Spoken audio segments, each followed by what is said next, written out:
ሰላም እንደምናችሁ ሰላምታዬን አቀርባለሁ። ዛሬ አጠር ያለ ነገር ለመናገር ፈልጌ ነው ማለት ነው። በተለይ ያለበት ወቅት በጣም አስጨናቂ መጽሐፍ ቅዱስ ማለት እንደ አስጨናቂ ይሆናል የተባለበት ቀን ዘመን ነው። በቃ እንደምናየው ነው። በየሰዓቱ ነገሮች እየተቀያየሩ በዚህ ጦር ነው፣ በዚህ ሚሳኤል ነው፣ በዚህ ምንድነው በቃ የሚያስፈራራ ነገር ብቻ ነው ወደ ህይወታችን የሚጋው ብዬ ማስበው እንደኔ። ስለዚህ በጣም ስትረስ በደንብ እንትን እያልነው ነው ማለት ነው። ስለዚህ ምንድነው ላሳስብ የምፈልገው ብዙ ነገሮች አሉ። በተለይ በቴክስትም እየተነጋገርን እና ብዙ የተለያየ የተዘበራረቀ ሀሳብ ሊኖረን ይችላል። ግን አንድ የሚያደርገን ነገር ትናንትናም አንድ መልዕክት አስተላልፌ ነበር። ስለማይሰማ ግን አጠፋሁት። በተለይ ስለ መደመር ህሳቤ ማለት ነው። እና መደመር የሚለው ህሳቤ ሰማያዊም እንደሆነ መንፈሳዊም እንደሆነ ለማብራራት ነው የሞከርኩት። ምናልባት ሌላ ቀን ሰፋ ባለ መንገዱ የበለጠ አብራራለሁ። ግን ምንድነው አሁንም ነገም ሁሌም እስከ መጨረሻ የእግዚአብሔር ዓላማ ምንድነው? አንድነት ነው አይደል? እስራኤሎች ስማ፣ አምላክ እግዚአብሔር አንድ ነው። ቤተክርስቲያን አንድነት ነው። ስለዚህ ወደ አንድነት የሚያመጣን ደግሞ ምንድነው? ቃሉ ነው። እንዲያውም ትናንትና የተናገርኩበት ቃል ምን ነበር? ዮሐንስ ኢየሱስ ክርስቶስ የጸለየው ጸሎት ምንድነው? በቃ የመጨረሻ ጸሎቱ እንደኛ አንድ የሆኑ ዘንድ ነው ያለው። ስለዚህ ከእግዚአብሔር ቃል ጋር መስማማት አለብን ማለት ነው። ከእግዚአብሔር ቃል ጋር ካልተስማማን በቃ የተለያየ ሀሳብ ከያዝን አንስማማም ማለት ነው። ስለዚህ ምንድነው ቃሉ አንድ ያደርገናል። ከቃሉ ጋር ስንስማማ ግራ እንጋባም። ጦርነት ይሆናል። ጦርነቱ ምንድነው? ስለ እያንዳንዱ መንግስት ባህሪያት እንኳን ማወቅ እንችላለን ማለት ነው። ትራምፕ እንኳን አይደል እንዴ ስለማንም ስሙ እኔ በጣም ነው የሚደንቀኝ ትራምፕ ባህሪ።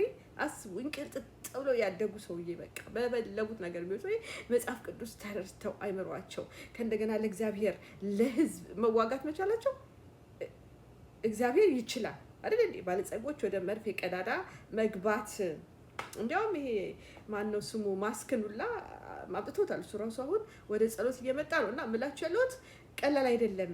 የእግዚአብሔር መንግስት ለማሰብ ብዙ መታሸት አለና ስለዚህ አሁን ምን አሉ ራሻውን ሰውዬ ድብ ነው ምናምን ማለት ያው ከመማር ከመስማት ነው ይሄ ሁሉ የሚመጣው ማለት ነው። ስለዚህ ወገኖቼ አሁን ደግሞ እኛ እናገልግል የምንል የእግዚአብሔር ቃል የምንል መጽሐፍ ቅዱስ የምንፈልግ እንጸልይ የምንል መረዳት እንችላለን ብዬ አስባለሁ። ምክንያቱም ቃሉ ነው የሚመራን። ቃሉ በቃ አስጨናቂ ጊዜ ነው፣ ያስጨንቃል። ጦርነት አስጨናቂ ነገር ነው የሚመጣው። ስለዚህ ምን እናርግ የሚለው ሀሳብ ነው የኔ ሀሳብ። እንጸልይ ነው በቃ በጣም መጸለይ። በተለይ እኔ በጣም ስደነቅ የነበረው አውሮፓውያን ብሪቲሾች፣ የተለያዩ ፈረንሳዮች ምናምን በጣም አዝናለሁ በእኔ መንግስት እንደዚህ አይነት ውሳኔ ቢወስኑ። እኔ ግን አይስታንድ ዊዝ እስራኤል በማለታቸው እኛስ ከእስራኤል ጋር ምንድን ሌላም ሀሳብ እንዳለ እናውቃለን፣ ሌላ እምነት ያለው እንዳለ እናውቃለን። ግን የምናምን እምነታችን በስራ ማሳየት አለብን ብዬ አምናለሁ። በተለይ በዚህ በሶሻል ሚዲያው ባንዲራችንን በመስቀል በመጽሐፍ ጥቅሶችን ይህ የጦርነት አካል ነው ብዬ አስባለሁ። ገባችሁ? ስለዚህ ከእግዚአብሔር ጋር ህብረት እናደርጋለን ብዬ አምናለሁ። እኔ በእምነቴ እኔ የማደርገው ማለት ነው። እና ምክንያቱም ለምሳሌ እኔ ምጸልይ አብሬያቸው ምጸልይ በጣም ከ1 ሚሊዮን በላይ የሆኑ ግሩፕ የማነው ጆን ሃጌን ግሩፕ አለ ማለት ነው። በቃ 24 ሰዓት ሆነ በቃ። እና በጣም ነው የምቀናው። እኛ እንዲህ ብንጸልይ ይሄንን ውጊያውን የሚመሩት እነሱ ናቸው። ደግሞ የኛ ጸሎት እንደሆነ ነገሩን የሚያንቀሳቅሰው ማመን አለብን ማለት ነው። ስለዚህ እንዴት እንጸልይ? አንደኛ እስራኤል ብርሃን እንዲያዩ መጸለይ ያለብን። ዞሮ ይሄ ሁሉ ምንድነው? አምላካቸውን የሚያውቁበት መንገድ ነው። በቃ የተሰጣቸው ርስት ነው። ርስቱን ለመውሰድ ጦርነት አለ፣ እያየ ነው። ጠላት አለ፣ እያየ ነው። በተለይ የጋዛ ጉዳይ አከራካሪ እንደምታዩት ይህን እንኳን የዓለም ትልቁ እንኳን መንግስት አይደለ እንዴ በቃ መወሰን እንደማይችል መንፈሳዊ እንደሆነ መረዳት እንችላለን ማለት ነው። ስለዚህ ይሄ ጋዛ እንግዲህ ብዙ አመት በጦርነት ነው የነበረው። ሳምሶን ራሱ እዛ ጋር እንደነበረ እንግዲህ ሁላችንም የሆነ የምንደክምበት መንፈሳዊ የምንዋጋበት ከጠላት ጋር የምንዋጋበት እንዳለን ሁላ እስራኤልም በተሰጣት ምድር ላይ ጦርነት አለ። ያንን ጦርነት ግን እግዚአብሔር ለፍርድ ይጠቀምበታል። አንዳንዴ ጦርነት መልካም አይደለም። ጦርነት አስፈሪ፣ አስጊ፣ አስጨናቂ ነገር ነው። እግዚአብሔር ግን ለፍርድ ይጠቀምበታል ማለት ነው። እና ስለዚህ ምንድነው እኛ ለዚህ ነው አንደኛ ሰዎች ከፍርድ እንዲወጡ ስለ ኢየሱስ ክርስቶስ መንገር፣ ሌላ ምንም የለም ማለት ነው። ከዛ ደግሞ አመጽ አማኞች ነን ብለንም ብዙ መንግስታትም ምንም በእስራኤል ላይ ያምጻሉ፣ በህዝባቸው ላይ ያምጻሉ። ወንጀል አሁን ለምሳሌ በተለይ በዚህ በቻርሊስ እና በዛ አሁን እያየሁት ነበረ ፍርድ ቤት ቀርቦ ማለት ነው ገዳዩ ምን እናያለን አይደል እንዴ? በጣም አስፈሪ ነው። ወንጀል ያስጠይቃል። እንዲህ ገዝቶ የ21 ዓመት ልጅ በቃ እና ብዙ ነፍስ የገደሉ ሰዎች እንዴት እንደሚጨነቁ ሰው ምክንያቱም ወደ ፍርድ መቅረባቸው የማይቀር ነው። ምክንያቱም ጻድቅ ዳኛ ማን ነው? እግዚአብሔር ነው። እና ስለዚህ እኛ እውነተኛ ማላጆች መሆን አለብን ብዬ አስባለሁ። ሮሜ ራእይ 8ን በጣም ልናገር ፈልግ ነበረ ግን ትንሽ ያልገባኝ ነገር ስለነበር ነው። ዞሮ ዞሮ ግን እግዚአብሔር ጸሎታችን እንደ መዓዛ እንደሚያሸተው በትክክል ለምሳሌ ፍርድ ቤት ስንሄድ ምንድን ነው የምናወራው አይደል? ምን እንደምናገር ዝም ብለን ያልሆነ ነገር መተን ብንለፈልፍ ጤኖች ነን። ትክክለኛ ነገር ከተነገርን አክሽን ያረጋል መንፈስ ብዬ አስባለሁ። ስለዚህ ጸሎታችን በጣም አስፈላጊ ነው እና ታይሜ ሳያልቅ እና መጸለይ አለብን ነው። በተለይ አሁን በዩቲዩብ አቢጊያል ግሩፕ ምንድነው የነሱ ታይማቸው ከእንደገና ኮኔክሽን ችግር አለ ምናምን እና በዚህ ቅርብ ያላችሁ አብራችሁን እንድትጸልዩ አብሮነት በጣም አስፈላጊ ነው። በቃ አሁን እኛ ኢትዮጵያኖች አንድነት የለንም። እርግጠኛ ነኝ ምክንያቱም አንድ ሰው የሰ ትምህርት የሚሄድ ከሆነ አንድ የሚያደርገው ነገር የለም እና ስለዚህ አንድ የሚያደርጉን ነገሮች ላይ አንድ መሆን አለብን። ለምሳሌ አሁን ስለ ሀገራችን አብረን መጸለይ፣ ስለ ዘመናት አብረን መጸለይ፣ ስለ እስራኤል መጸለይ አንድ የሚያደርገን ነገር ነው። ለምሳሌ እኔ እንደ አድቮኬተር እስራኤል ማለት እንደ ጸላይ ቄስ አይደለሁም ማለት ነው። ይሄ ለሁሉ ሰው የተሰጠ ነው ማለት ነው።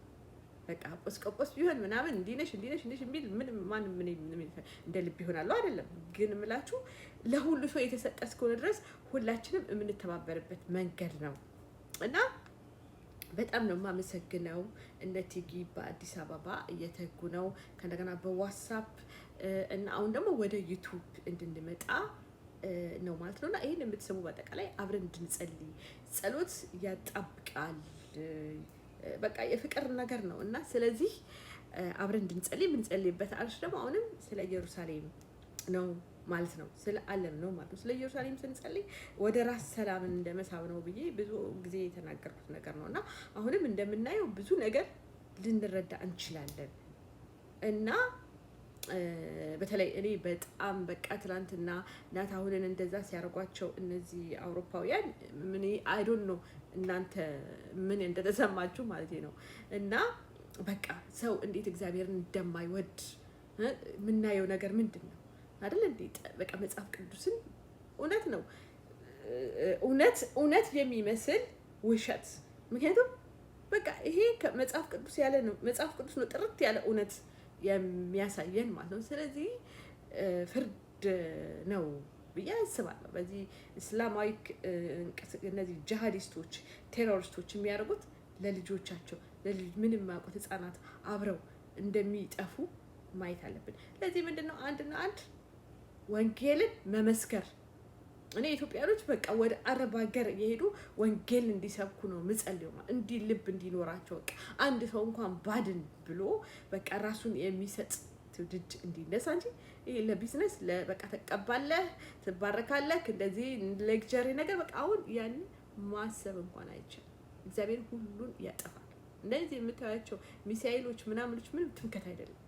እነሱን ለማጥፋት ነው የሚወርደው ጌታ ራሱ እና ስለዚህ ወገኖች ነቅተን እንድንጸልይ ነው ይሄ ቪዲዮ የምሰራው። ስለዚህ ምንድነው የሚለው መዝሙር 129 እግዚአብሔር ጻድቅ ነው ይልና ምንድነው የሚለው ጽዮንን የሚጠሉ ሁሉ ይፈሩ ወደ ኋላቸው ይመለሱ ይላል። አሜን። ይፈሩ በቃ እግዚአብሔር ያሳፍራቸዋል። እስራኤልን የሚጠሉ ያሳፍራቸዋል። በአንቺ ላይ የሚፈርድ ትፈርጅበታለሽ። አይታችኋል። ባለፈው እነዚህ ኢራኖች ምናምኖች ሳይንቲስቶች እስራኤልን ላይ ያጠፉ የሰሩት በቃ አይደል እንደ ሄደው ፈረዱባቸው። አሁንም እስራኤል ልትፈርድ ነው በቃ የቆመችው እና ይሄንን እንደ ቃሉ እስራኤልን ስናይ እንደ ቃሉ እንድናይ አንቺ መዶሻዬ ነሽ በቃ አሕዛብን በአንቺ አደቃለሁ። ማንም ማስቆም አይችልም። ይሄንን ከዛ ፍርድ ግን ለማውጣት መመስከር ሰዎች